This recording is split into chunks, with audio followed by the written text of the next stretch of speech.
E aí, você acha que tem ditador do bem? Se o ditador tá no seu timinho, aí tudo bem se ele fizer matar umas pessoas aqui, escravizar ali, prender os opositores, aí tudo bem porque é em nome da causa. Fala aí galera do Ranking, beleza? Vamos falar hoje sobre um fenômeno extremamente curioso, que é o fato de que certos setores, pedaços da extrema esquerda, tem um caso de amor com um ditador sanguinário, é uma loucura, não dá pra entender. Porque quando é pra condenar os ditadores fascistas, como Hitler, Mussolini, corretamente são condenados, aí beleza, todo mundo concorda. Agora, quando vai pegar um cara que matou tanto ou mais gente, tão ou mais cruel, tanto ou mais destruição, aí não, aí é do bem, aí em nome da causa, não sei o que, é impressionante. Isso tudo debaixo dos olhares quietos de parte da imprensa, que tipo, ah não, isso é bonito, aí é, em nome da causa pode. Por exemplo, na campanha para a eleição de São Paulo recente, Guilherme Boulos foi mostrar a casa dele e alegremente estava lá a foto, Che Guevara, Mao Tse Tung, o ditador comunista chinês. Mao Tse Tung foi a pessoa que mais matou seres humanos na história mundial inteira, ele matou 2 vezes mais que Hitler, cara, é assim, é tipo assim, imagina que você vai na casa de alguém de direita, você vai na casa do Dória,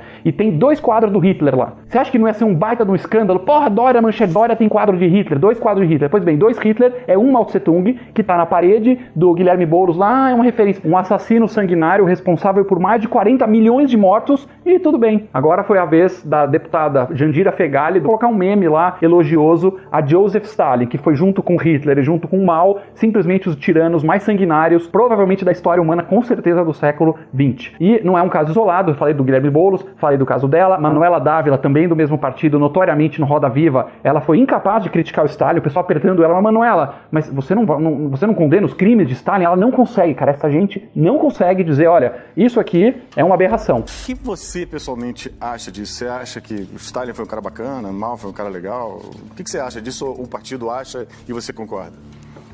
Se o partido achasse e eu concordasse nessa forma, com essa ideia autoritária que soou, a tua manifestação, eu não seria dirigente do meu partido há 18 anos. Sobre esses fatos históricos, sobre as práticas de Stalin, sobre as práticas de Mao, o que você acha disso? Eu acho que aquele ciclo foi um ciclo de guerra e de mortes para o mundo inteiro, né? Mas você acha que foi ok? Eu falei isso, Léo? Não, eu estou perguntando. Eu disse, acho que foi um ciclo de mortes e de guerras no mundo inteiro. Vamos aqui colocar algumas informações objetivas sobre Joseph Stalin, tão elogiado pela Fegali e pela Manuela Dávila, para você tirar suas próprias conclusões sobre esse queridinho da extrema esquerda. Joseph Stalin foi o ditador comunista da União Soviética que governou por quase 30 anos o país, e ele foi responsável por algumas das maiores matanças da história humana. Primeiro matando seus próprios colegas, seus rivais dentro do partido, que ele mandava a polícia lá prender e matar. Depois mandando matar os próprios comandantes e chefes do exército. Ele era tão paranoico, tão pirado, que ele tinha medo de conspirações em todo lado. No final, Stalin, para vocês terem uma ideia, matou 13 dos 15 generais do exército, 8 dos 9 almirantes da marinha, 50 dos 57 comandantes do exército vermelho. Estamos falando aí de 1,5 milhão de pessoas presas pela polícia secreta do Stalin, com 650 mil pessoas executadas. Estamos falando de 1.000 pessoas executadas por dia, praticamente uma pessoa por minuto. É como se a cada 1 minuto, durante 30 anos da ditadura do Stalin, uma pessoa do país dele era assassinada por pensar diferente do regime. Esse é o herói da extrema esquerda, tá? Esse é o heróizinho que eles não conseguem falar mal. Um dos países que o exército vermelho do Stalin ocupava era a Ucrânia, um país que queria se libertar do regime soviético e não concordava com as ideias soviéticas do comunismo, queria ser diferente.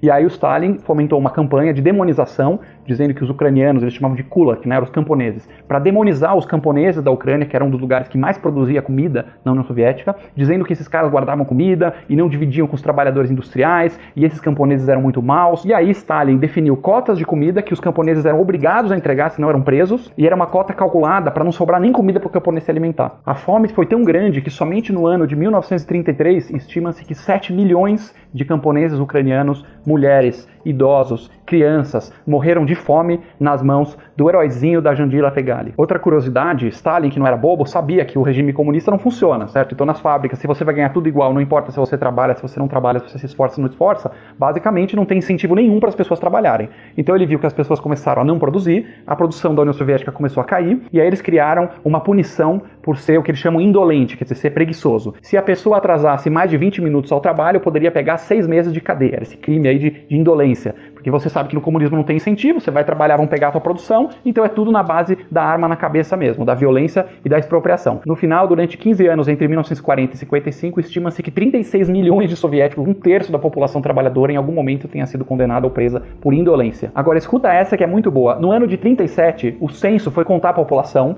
e contou 162 milhões de pessoas. Só que o Stalin tinha projetado que tinha 180 milhões, então estava faltando 18 milhões de soviéticos que ou morreram de fome ou fugiram do país desesperados, ou sei lá o que aconteceu com esses caras. Ou seja, nem a matemática sobrevivia na época do Stalin. Os autores do censo desapareceram misteriosamente. E o jornal russo publicou: inimigos do regime deram instruções erradas para os trabalhadores do censo, que aí causou uma subcontagem da nossa população. Mas a nossa valente polícia conseguiu destruir o ninho de cobras. Isso aqui é o jornal oficial da União Soviética, que botou, sei lá o que fizeram, fuzilaram, mandaram para a Sibéria, os coitados lá matemáticos que falaram: olha, tem X pessoas aqui. Nem a matemática sobrevive no comunismo. Não precisa nem dizer que depois outros censores voltaram e aí contaram e falaram: não, o grande líder Stalin estava certo, tem 180 milhões de pessoas. O cara quietinho assumiu o que o líder queria. Esse é o queridinho da Jandira Fegali. E é engraçado que são pessoas que se defendem a favor do direito humano, né? Nós somos pró-direitos humanos, liberdade. Cara, tudo certo defender o direito humano, mas justamente essas ditaduras comunistas, sob líderes como Stalin, são exatamente os lugares onde não tinha direito humano nenhum,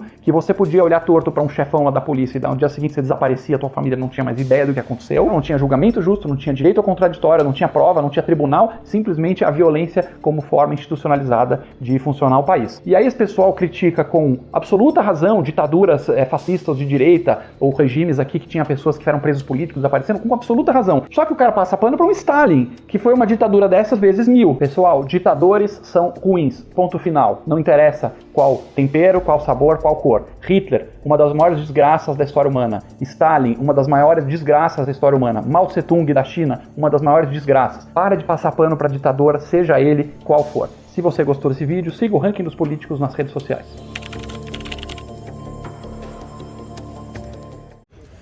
Fala pessoal, eu estou representando no Conselho de Ética contra a deputada Jandira Fegali. Recentemente a deputada fez este post no Twitter e relativizou a imagem do genocida Stalin. Você sabe quem foi Stalin?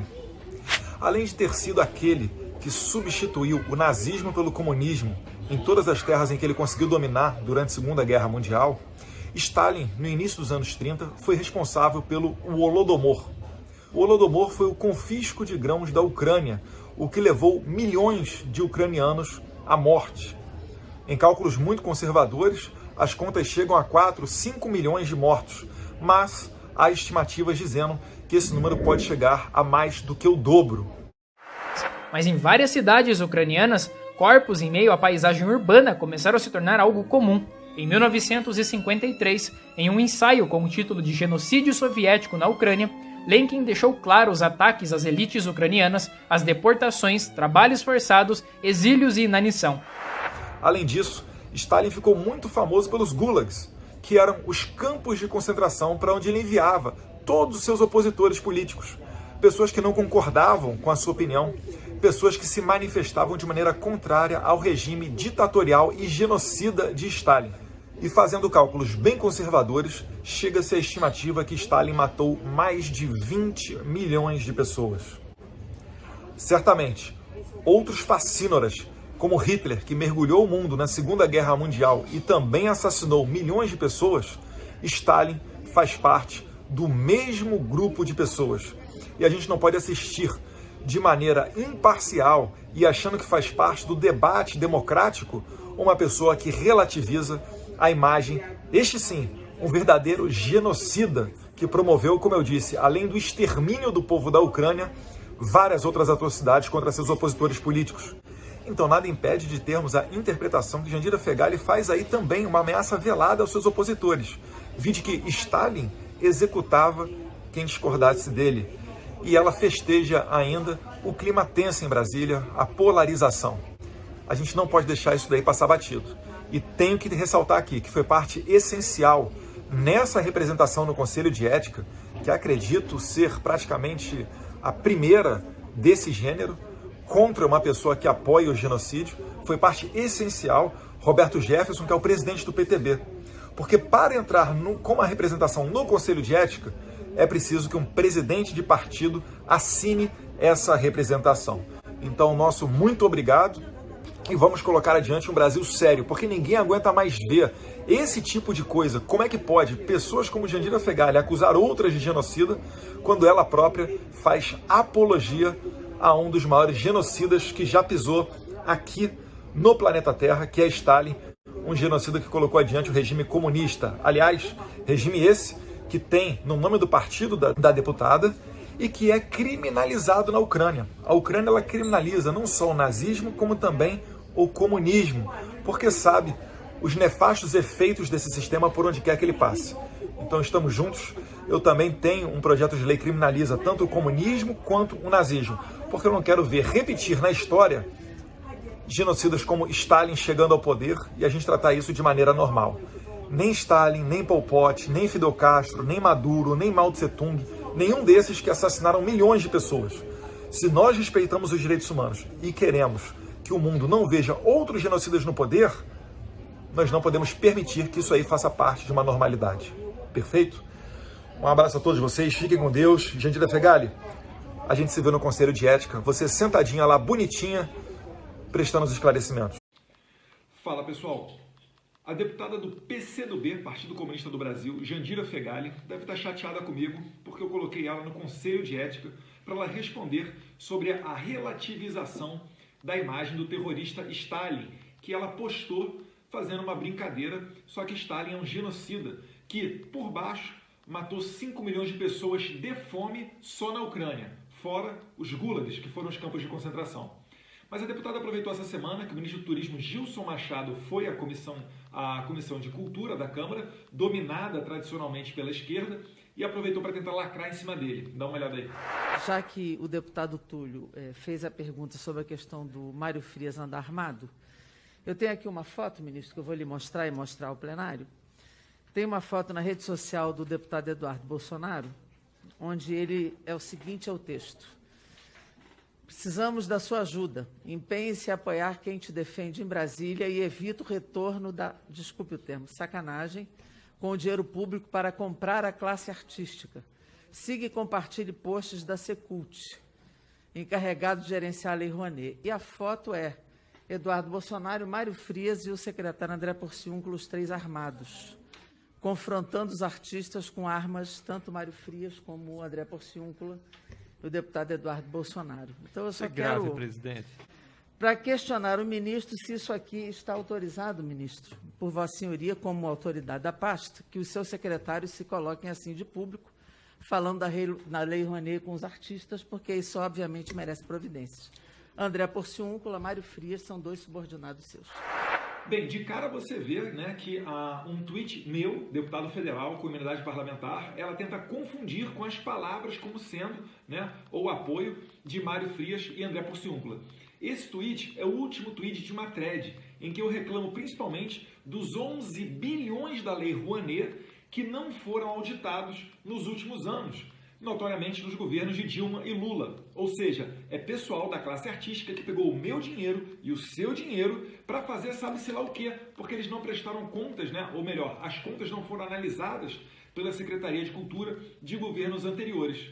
Experimenta você errar 1,1 ou 1,0 na sua declaração de imposto de renda para ver se o leão não vai bater na porta da sua casa ou você vai ficar agarrado com problema na malha fina. Mas enfim, o ministro Gilson Machado também, muito perspicaz, respondeu com muita tranquilidade. Com certeza.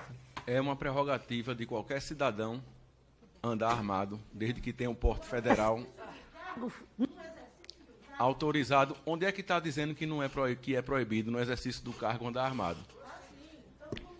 Nas dependências do Ministério do Turismo? Nas dependências do Ministério do Turismo? No Ministério do Turismo? Às vezes eu ando. Ah, porque é natural o senhor andar armado com uma autoridade do país, no exercício da pasta de Ministério do Turismo? Eu tenho porte federal de arma. Mas no exercício do cargo tem um porte federal de arma. Sim. Não necessariamente. Mas veja só, pessoal, isso tudo daí é parte do quê? É parte de um sistema onde a imprensa, sem base nenhuma, coloca aquelas matérias tipo disse o leitor, falou fonte palaciana, e na verdade é pura invenção da imprensa. Só que essas matérias da imprensa, órgãos oficiais como delegados, membros do Ministério Público podem pegar e abrir uma investigação. É o que eles chamam de notícia crimes. Essas matérias da imprensa servem de notícia crimes para se abrir uma investigação. E é claro que uma vez a investigação aberta, a mesma imprensa vai lá e caceta e fica tentando desgastar em cima do governo Bolsonaro. Então, mais uma vez, nada de legal. Demos tiros em um stand Todos nós temos porte de arma, inclusive o André Porciúncula é capitão da Polícia Militar da Bahia, eu sou policial federal e você que é civil pode ser um atirador igual ao Mário Frias. Então nada de legal, tudo nos conformes. Agora, pergunta para esse pessoal se eles vão ficar indignados assim porque não auditaram 11 bilhões de reais do meu dinheiro e do seu dinheiro. Quem viveu o tempo do PT aqui sabe do que eu estou falando e a Lei Rouanet é só um dos esquemas que eles tinham, no caso sim, para comprar a classe artística, porque ou a pessoa já é ideologicamente sensível à esquerda, simpática, ou então ela recebia esse cala-boca e não falava nada contrário ao pessoal do PT.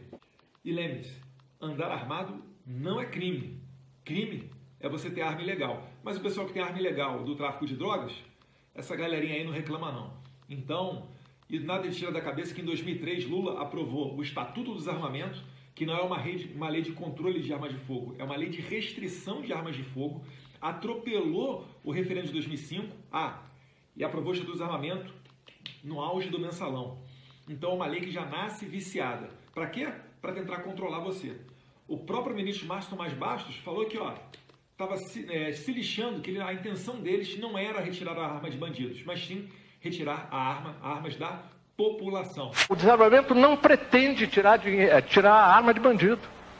Ele pretende tirar essa arma do homicídio acidental. Vou repetir as palavras do ministro do governo Lula.